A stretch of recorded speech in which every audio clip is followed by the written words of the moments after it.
Step solution to fix the Resident Evil Requiem no licenses error.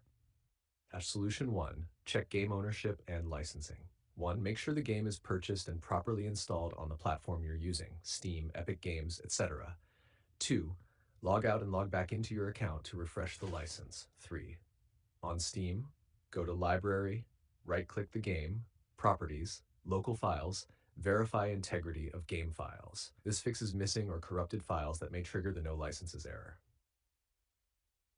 Solution 2. Delete license cache files. Sometimes corrupted license or cache files prevent the game from verifying ownership.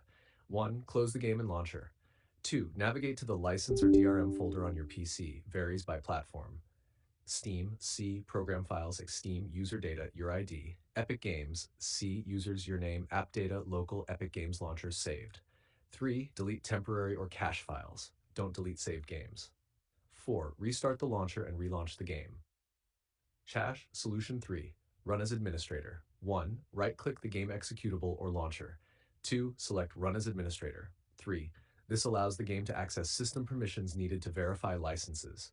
Solution 4. Disable VPN or proxy. DRM systems sometimes fail if a VPN or proxy is active. Turn off VPN proxy, restart your PC, and relaunch the game. Solution 5. Reinstall the game. If none of the above works, uninstall the game completely. Reinstall it from the official launcher. This ensures a fresh license verification and resolves corrupted installation issues.